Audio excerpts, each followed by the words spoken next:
दोस्तों, स्वागत है आज की कहानी में। आज की कहानी है विश्वास की शक्ति, पावर ऑफ फेथ। हिंदी की कहानी है। कहा गया है कि मनुष्य की सफलता के पीछे उसके विश्वास का सबसे बड़ा योगदान होता है, और यह बिल्कुल सही भी है, क्योंकि हमारे आसपास ही कई ऐसे सफल लोगों के उदाहरण मिल जाएंगे जिन्होंने अपने विश्वास और दृढ़ इच्छा शक्ति की बदौलत सफलता के कदम चूमे हैं। यह एक पात्र है पिंकू, जिसके बारे में बताया जा रहा है, जिसने अपनी विश्वास की शक्ति से अपनी कमज़ोरी को दूर कर दिया। आज हम उसी के बारे में बात करेंगे। पिंकू की जीवन की कहानी कुछ यूँ है। स्कूल की पढ़ाई के दौरान पिंकू अपने परिवार के साथ एक छोटे से शहर में रहता था। पढ़ाई लिखाई में इसका मन बिल्कुल नहीं लगता था। अपनी कक्षा से हमेशा ही फिसड्डी रहता था, यानी कि उसे कुछ ज़्यादा नहीं आता था। मुश्किल से किसी तरह पास होकर अगली कक्षा में पहुंचता था। स्कूल के बच्चों से लेकर मोहल्ले तक लोग पिंकू का मजाक उड़ाने में कोई कसर नहीं छोड़ते थे। पिंकू की पढ़ाई में कमज़ोरी से उनके माता पिता भी काफ़ी दुखी रहते थे। पढ़ाई में पिछड़ने का दुख तो पिंकू को भी होता था, परंतु कितनी ही कोशिश करने के बाद भी पढ़ाई में उसका मन बिल्कुल नहीं लगता था। हर तरफ से उपेक्षा और तिरस्कार से दुखी होकर अंततः पिंकू ने पढ़ाई छोड़ने का मन बना लिया था। अभी वह 10वीं कक्षा में ही था। एक दिन उसकी पढ़ाई की जो स्थिति थी, उससे बोर्ड की परीक्षा में उसे पास करने की लगभग उम्मीद ना के बराबर ही थी। अपने जीवन से निराश होकर पिंकू एक दिन जब स्कूल से घर लौट रहा था, तो रास्ते में एक जगह रामायण की कथा हो रही थी। उस समय ओजस्वी स्वर में कथावाचक लंका कांड की व्याख्या कर रहे थे। कथावाचक ने ओजस्वी स्वर से बुरे ख्यालों में खोए पिंकू की तंद्रा भंग हुई और वह सम्मोहित होकर कथा स्थल की ओर चल पड़ा। कथा स्थल पर पहुंचकर वह जगह बनाते हुए आगे की पंक्ति में आकर बैठ गया। पिंकू को देखकर कथावाचक मुस्कुराए और अपनी कथा आगे को जारी रखी।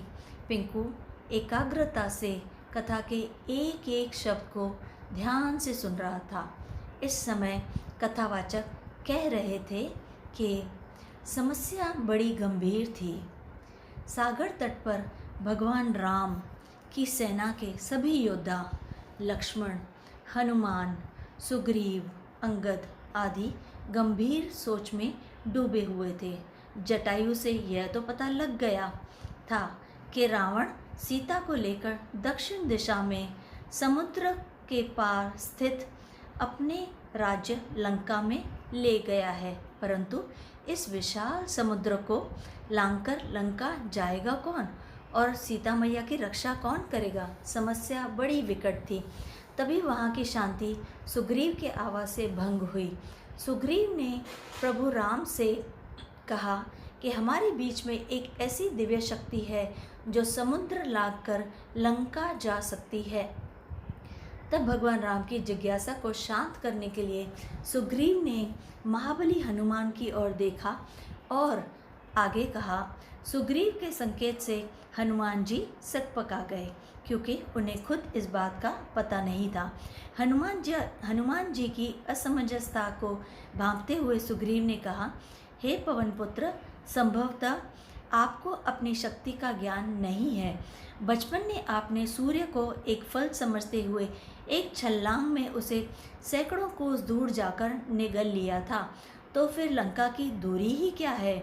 ज़रूरत है तो सिर्फ आपको अपने विश्वास को जगाने की, और आप में वह भरपूर है।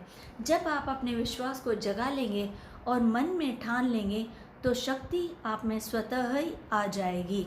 सुग्रीव की बात सुनकर एक तरफ जहाँ हनुमान जी को आश्चर्य हुआ, वहीं उनका विश्वास भी जागा और वह समुद्र लांघने को तैयार हो गए। अगले ही दिन उन्होंने पूर्ण विश्वास के साथ अपना समुद्र लांघने की तैयारी की, लंका जाने की ओर प्रस्थान किया। रास्ते में मुश्किलें तो बहुत आई, फिर भी वे सभी मुश्किलों को परास्त करते हुए लंका में माँ सीता को ढूंढने में सफल हुए। वहाँ कथावाचक के एक एक शब्द को मंत्रमुग्ध होकर सुन रहे पिंकू का नया जन्म हो चुका था। कुछ समय पहले तक जिस पिंकू की आंखों से निराशा के भाव झलक रहे थे, अब उसकी आंखों में चमक थी। उसके शरीर में उत्साह और स्फूर्ति का संचार होने लगा था। कथा खत्म होने के साथ ही वह तेज़ी से घर की ओर चल पड़ा।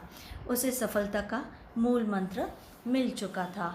वह मन ही मन सोच चुका था कि मैं किसी भी तरह हनुमान जी की तरह अपने विश्वास से शक्ति अर्जित कर समुद्र को लांघ किया था। जैसे हनुमान जी ने लांघा था, वैसे ही पढ़ाई कौन सी बड़ी बाधा है। उसी दिन से पिंकू ने प्रण कर लिया कि वह ध्यान लगाकर खूब पढ़ाई करेगा और सफलता अवश्य प्राप्त करेगा। उसकी मेहनत रंग लाई। अपनी कक्षा में सबसे फिसड्डी रहने वाला छात्र पिंकू 10वीं की बोर्ड की परीक्षा में सबसे अव्वल आया, पहला नंबर। इसके बाद रिंकू ने पीछे मुड़कर नहीं देखा और ज़िंदगी में हमेशा अव्वल ही आता रहा। वह लोक सेवा की परीक्षा में भी प्रथम स्थान पर आया और अपने आप पर विश्वास की बदौलत वह सरकारी महकमे में भी पदोन्नति पाते हुए ऊंचे ओहदे तक पहुंच गया। इस कहानी से हमें क्या शिक्षा मिलती है? हमें इस कहानी से यही शिक्षा मिलती है कि विश्वास की शक्ति को साबित करने के लिए पिंकू का जीवन तो बस एक छोटा सा उदाहरण है। हर एक सफल व्यक्तित्व के पीछे उस व्यक्ति का विश्वास और कुछ कर गुजरने के जज्बे का मुख्य योगदान होता है। और यह जब किसी व्यक्ति में विश्वास का संचार होता है तो उसमें शक्ति अपने आप संचारित होने लगती है। फिर जब तन और मन में शक्ति यानी ऊर्जा का संचार होता है तो मुश्किल काम भी आसान पर दिखाई देने लगता है। यही तो जीवन में सफलता का मूल मंत्र है।